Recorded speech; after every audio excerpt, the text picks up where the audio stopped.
Today we have a special guest in town from Lubbock. This is Shawn Wade. He is the Director of Policy Analysis and Research. Is that right? That's correct. I did it right. All right. With regard to at Plains Cotton Growers, and for those of you who don't realize this, Plains is a significant part of the cotton industry located in Lubbock, Texas. Represents about 40, primarily the 40 plus or minus counties out there, and does a lot of policy work and analysis work. So this is the guy that's basically does all the work behind what they're taking to Washington when they're trying to get things changed. So it's a pleasure to have you here today.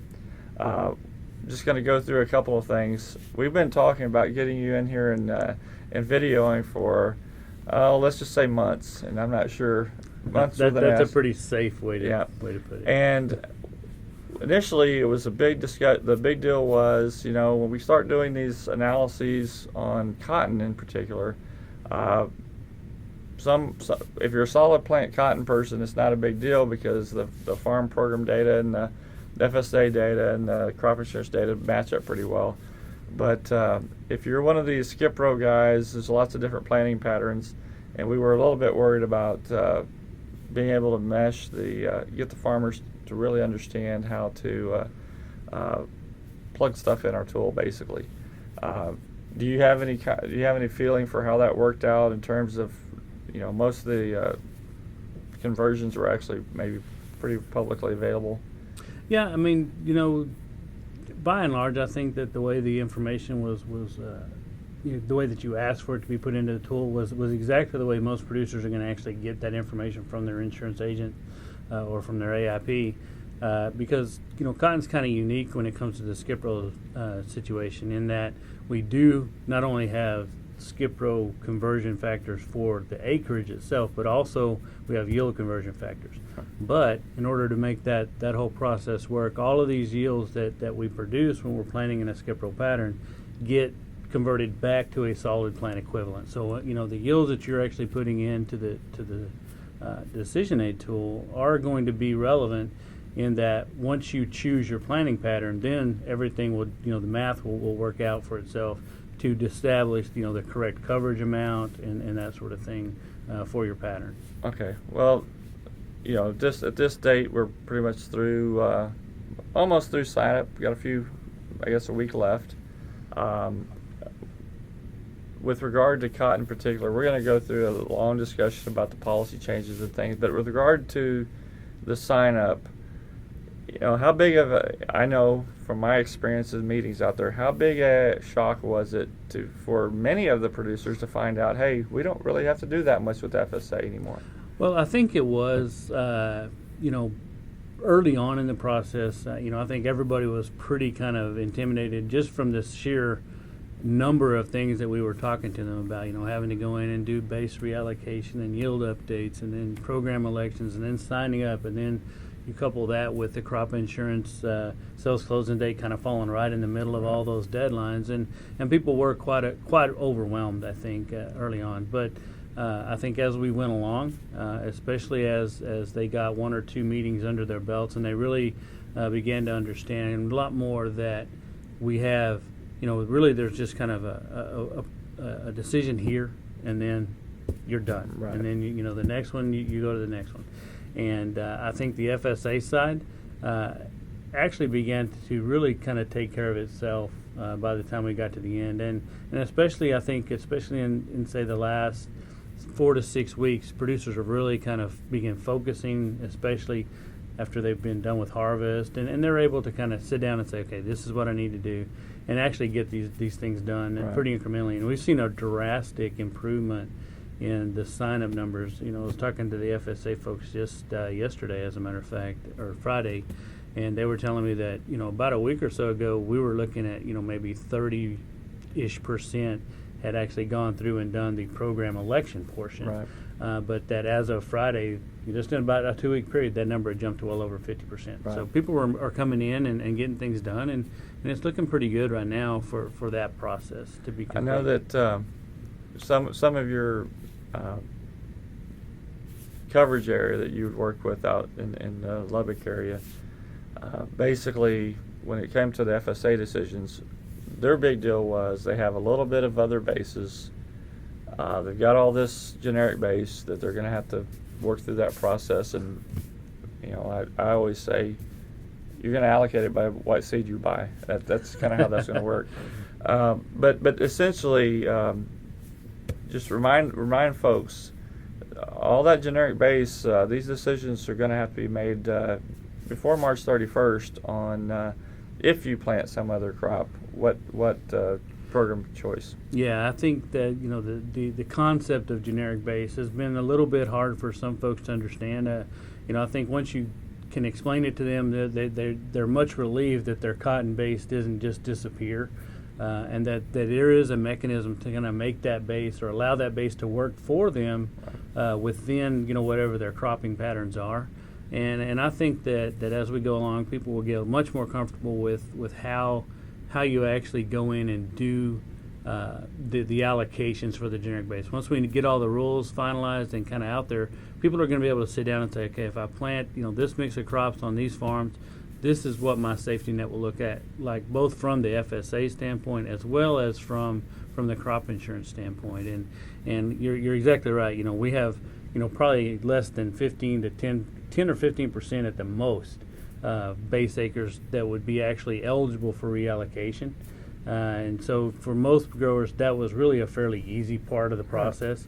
Their bigger decision was to kind of sit back and think, if I do plant grain sorghum, either as an initial crop in rotation or as a secondary crop, or whether it's corn or peanuts or wheat, whatever it may be, which one of these programs do I think I want to be in from an FSA standpoint, because they become those generic base acres become that crop base for that year. So it was actually a good exercise for a lot of people to kind of go through that. And as you'd expect, for most of the program crops, PLC was the major choice for most of those.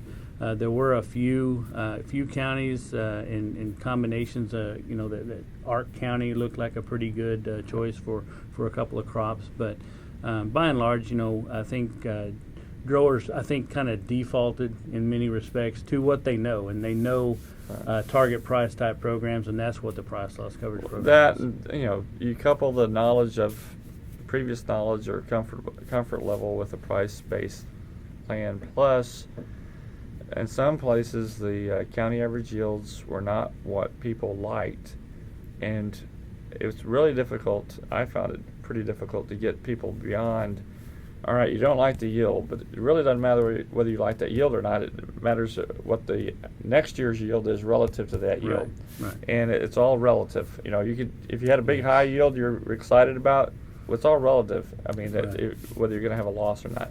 And that process became, it's fun.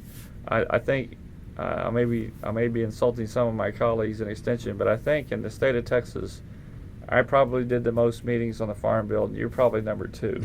And you may have beat me, who knows. But we've done a lot of educational meetings out in the state and crossed paths many times. We have a lot of, cotton in particular has some uniquenesses now. Basically, what I call a loan crop, a loan only from FSA. But you got this wide range of tools to use on the crop insurance side. Everyone talks about stacks. A few people talk about the ability to have stacks or SEO, and by and large, I think we'll get into this in just a few minutes. But by and large, I think the tools are fine. The tools are just that. They're risk management tools. Mm-hmm. What I get a little bit of grief over is people saying that stacks isn't a good safety net, and my answer is it's a great safety net. It's just different safety net, in my words, and I want to see what you have to say about that. I think I would agree. I mean, stacks is, it is a completely different concept, I guess, is the best way to think of it. When, compared to what we're used to in a farm program safety net.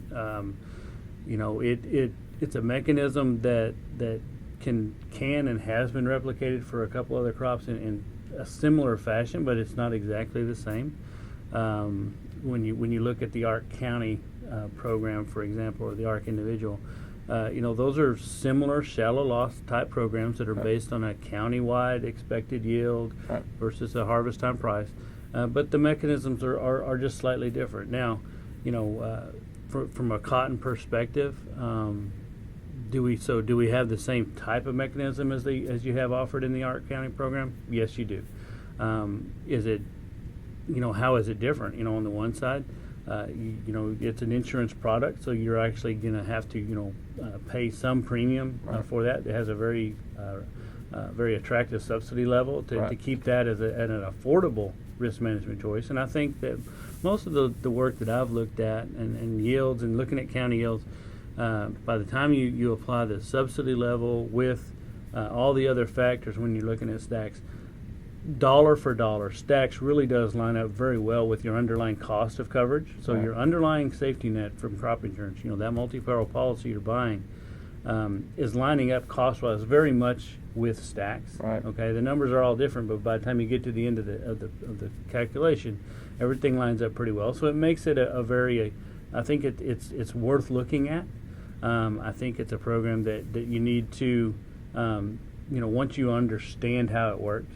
I think that's kind of the biggest hurdle, really, is knowing what kind of program it is, and then how do you maximize your potential benefit out of that program from a risk management standpoint. Right. And I think that, in large terms, can be boiled down to a long-term commitment. I think stacks is something that you would want to look at on an annual basis, really regardless of what's going on kind of in the near term, because one, we don't know what's going to happen during the growing season or at harvest time when we're looking at that insurance purchase. And so, we just have the opportunity to, make those choices early on.